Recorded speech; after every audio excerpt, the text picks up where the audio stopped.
You're listening to the Reinvest Podcast, where each Tuesday we show business owners and entrepreneurs how to diversify into real estate by equipping you with the tools and tactics to build generational wealth. Your hosts, Garrett and Seth Simonillo. Hey guys, it's a great day in real estate, and thanks for jumping on another episode of the Reinvest Podcast. I'm looking to get as much done as possible and work as least amount as possible. That's a great goal. And so however I can do that and get financial freedom like in the next couple of years, just go ahead and give us that. You'd be okay with that? I'd be okay with that. Well, I think everybody, per what we're going to get into today, is faced with the time constraint, right? Everybody would love to be at a place where you have enough money and you're completely a passive investor, or you do it full time and you can dedicate yourself to that. Unfortunately, everybody starts somewhere. Most of us weren't handed like an inheritance or a trust fund. So you got to go create the wealth. And how do you do that when you have a W-2 or an active business that you are in, trying to steal away time to jump into the real estate investing game? I'm already losing interest because it sounds like a lot of work all of a sudden. Well, over the last 5 years of my life, I can say that, what do they say? People overestimate what they can accomplish in a year, and they underestimate what they can accomplish in 5 years. 100% true. 100%. Okay. I'm glad you feel that way. Well, I'm just thinking in 5 years. So, I came from a background out of ministry vocationally. Lydia and I, if you took the 5 years of our marriage previous to real estate, averaged it all out, we made $22,000 a year. Lucrative. And we had 3 or 4 kids in the last few years of that. Irresponsible, some people would say. A lot of people are saying that. Got a real estate, and now still just as cash broke. Ton of equity though. No, just kidding. Different scenario. So there is a compound effect. Our friend Lee Yoder. Yeah. Wow. He dropped a great, if you're not on his newsletter, it'd be a great one to follow. So shout out to Lee. He's a great dude. And he just kind of illustrated the compound effect over the last 10 years of his investment journey. Yeah. And where he's at now, where they're at now is almost 900 units. Yeah. So it can happen. And we're going to talk about this today. The 1 hour investor, making progress when time is tight. What do you do when you're not a full-time investor, but you're trying to get into investing? What are the consistent, measurable things you can do? So we're going to go over a couple of points here today. And just so you know, Seth and I are introducing kind of a short form podcast content where we're going to continue to sprinkle in the interviews that are maybe 35, 45 minutes long. But Seth and I are going to try to hit more topical things in that 15 to 20 minute window so that you can be on your way, but have something hard hitting.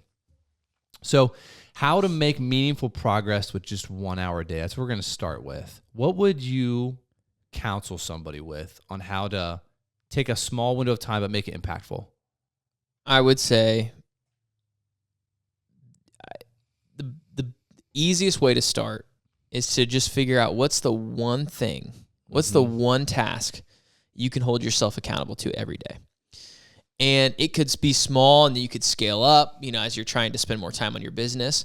But if you only had 1 hour and you're a real estate investor, write down maybe some of the tasks a real estate investor does. And what's the one thing that you could do every day that would push forward your business? And I think the idea behind this is, how do you get 1% better every day in your business, in your personal life, whatever that is? How do you just get just a little bit every day? And so if you just look at, my goal this year is to buy 10 deals, all of a sudden you're getting overwhelmed. You might have a lot of activity in the first couple of weeks or the first couple of months, and then you burn out. It's like when people start these New Year's resolutions. Right. They got big ideas. Everyone has big goals. You know what I mean? And most people don't follow through. And it's because they set these outlandish goals and they don't have a plan to get there, and they don't have consistent action. And so write down your goals into daily actions, and then pick a couple of those daily actions to commit to doing every single day that don't take very much time. One of the kind of a practical dovetail into what you said, traction, which we've been using for about 1.5 years now. Yeah. Is that. Yeah. And traction is EOS. It's Entrepreneurial Operating System. It is essentially just a way you can run any business. So every week we sit down on a Monday morning and we say, hey, last week, how many client touches do we have? How many face-to-faces do we have with people? These things that are at the top of our funnel that we believe are going to generate business. Let's bring that to an investment translation. How many properties did I evaluate? How many walkthroughs did I do? How many agents, did I contact? How many sellers did I try to make a contact with? Knowing that obviously contacting these people are going to lead to deals in front of you that could be something that you would buy. So I love that. And that segues into number 2, which is the power of micro tasks. Breaking investing into bite-sized little wins. When you're able to send one offer or an LOI, right, you're putting something in motion. Because let's play this out for a second. Let's say you have a goal to look on Zillow or the MLS or whatever property search site that you're using, and you're just going to inquire about one property per day. And let's say that you text Seth because Seth has a property listed that you're kind of interested in, but you're just doing it because you're holding yourself accountable to reaching out to somebody. And you say, hey, I'd like to know more about this property. Here's who I am, what I'm doing. Boom, done for the day. And then Seth says, oh, you put something in motion. Seth responds and says, well, what are you looking to invest in? And you begin to share with him. And then Seth says, well, hey, this property might work, but this one over here that you don't know about might also work. Yeah. Because you fired off one little thing to a person, you put something in their court, and now it might open up opportunity you didn't otherwise see. So don't underestimate the power of just these little incremental things. Your job as an investor, as a business owner, as an entrepreneur is to solve problems. You're either solving problems with a piece of real estate. How do you optimize it? How do you get better tenants in there? How do you increase the rent? Whatever the problem is you're solving, there is a problem. And so your job is to identify what are the problems I can solve, and then getting those into the bite-sized micro tasks. If it's making a phone call every day, if it's sending a text every day, I'm going to spend this week, and every day this week, I'm going to reach out to one contractor to build my contractor list. Just doing something to move your business forward is better than every 3 to 4 weeks you spend like 3 days in a row in your business, and then it just fizzles out because you get burnt out. I wish this was a principle that I understood when I was in high school. I would be a different person today. It's consistency over intensity. I think we all are like, I stayed up all night and I worked on this idea and I had this really great thought and this great business plan, and I didn't get any sleep last night and I really put in the work and I'm grinding. And then like 2 weeks from now, you would talk to me and I'd be like, yeah, it wasn't very sustainable to do that. I have other responsibilities. And so the point is how can you be consistent in whatever you're doing? And if you can be consistent for 365 days a year, you're going to be up huge. I mean, you're going to be so much further than you think you would have been. And so that's kind of what this is about. The 1 hour investor, how do you continue to make progress? Incrementally. When you're working another job, you're working 40 hours a week, you have a family, but how can you start to build wealth in real estate or build wealth in your business or whatever that is? I think this kind of puts up the proverbial middle finger to all the YouTube clickbait out there that says like, hey, leave your job and in 90 days you can make X amount of money. Like, that's really a farce. That doesn't happen normally for guys like you and I. It comes through the consistency of, hey, I'm going to do this. I'm going to work my W-2 job. I'm going to work my business and take that disposable income and thoughtfully invest that into real estate that is going to compound and work for me over 5 and 10 years. Yeah. And then retire when I'm 45 years old. How about that? Who likes the idea of that? I'll take it. All right, number 3. Prioritizing high leverage actions. So there's a difference between can you be consistent and then what am I doing with those time blocks of consistency? You could put 5 to 7 responsibilities or tasks in front of me and say, pick one of these to work on for an hour a day. And depending on which one I pick, it's going to have a disproportionate outcome for my business. So Seth, what would you say are some tasks or actions that have that disproportionate outcome that should be done by the investor instead of outsourcing it, delegating it? Probably lead farming. Like if you have, like in your existing network, or if you have an existing network of investors, kind of that deal sourcing, lead sourcing, like actually getting your hands on and being you can outsource that, I'm sure, but I would say a lot of people maybe starting out, you're the guy on the phone because it just takes a certain kind of person to be able to do that. And so maybe it's for an hour a day, you're just like going through your CRM or you're going through your database of sellers and you are just hitting the phones or sending a text message and you're starting to search for those deals. And maybe you just do that for an hour. Yeah, and maybe an umbrella term to this would be actions and tasks that require high relational credibility.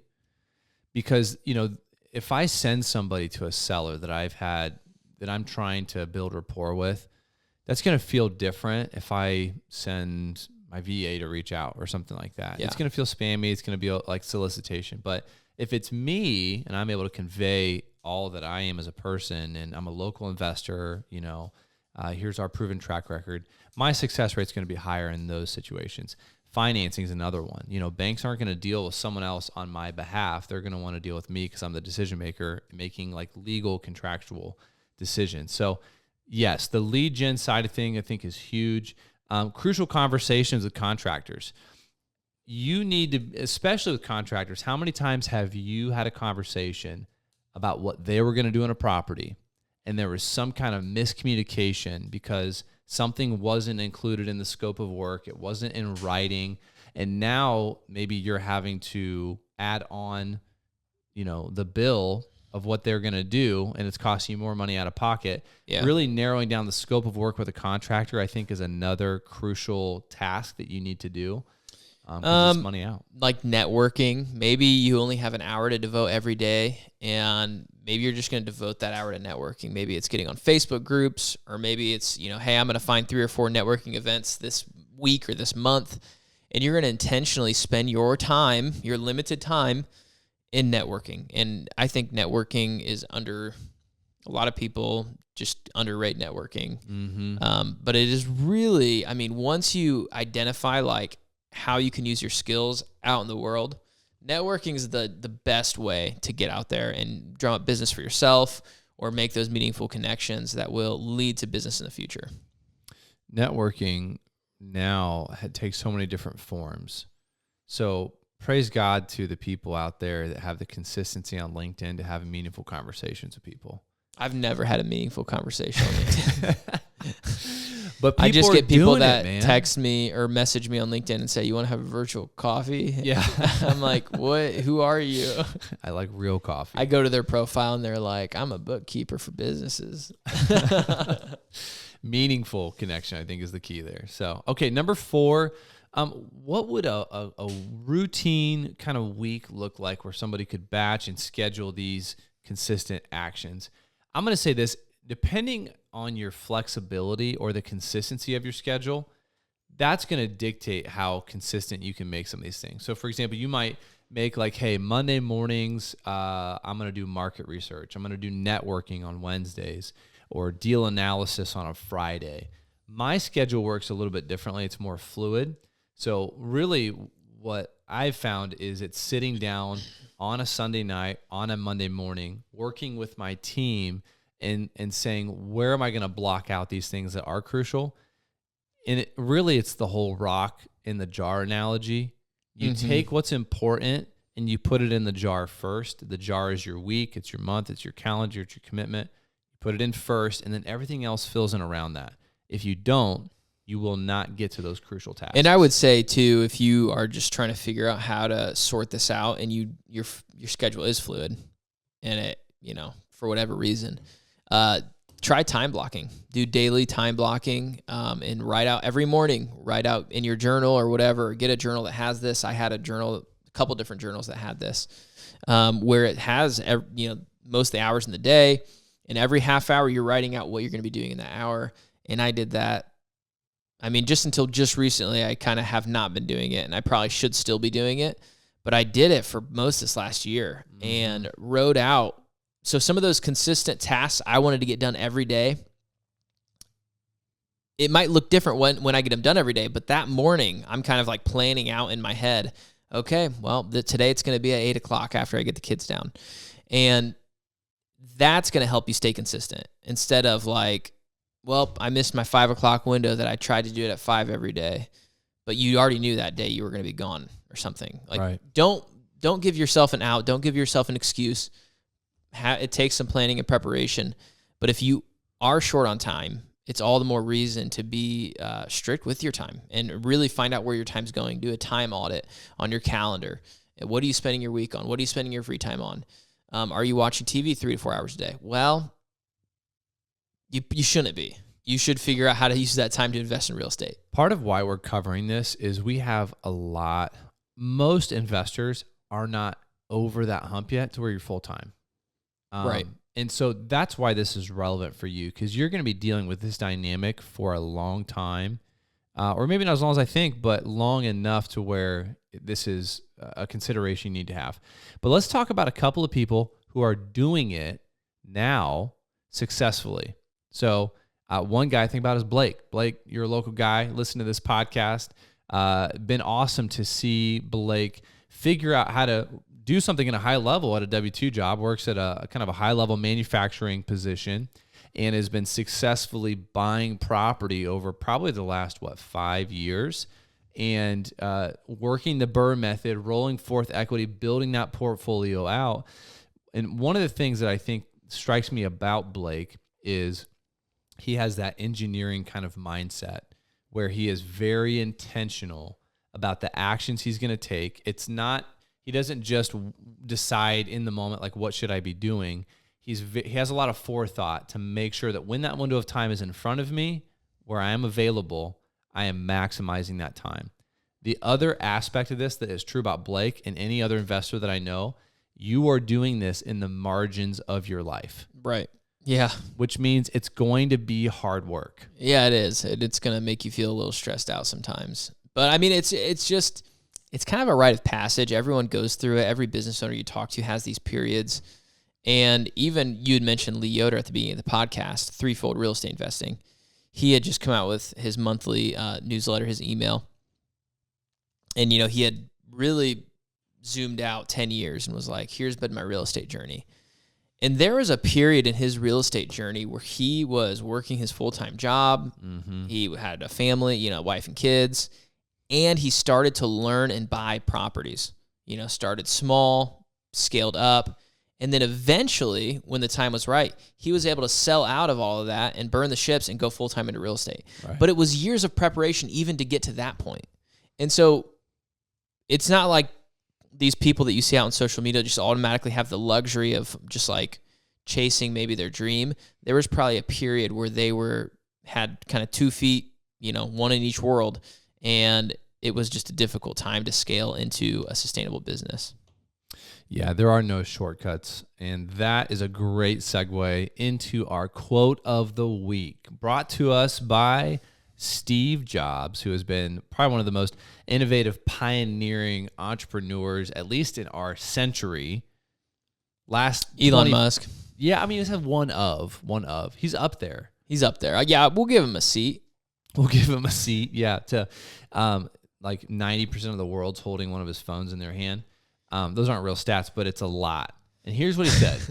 If you look really closely, most overnight successes took a long time.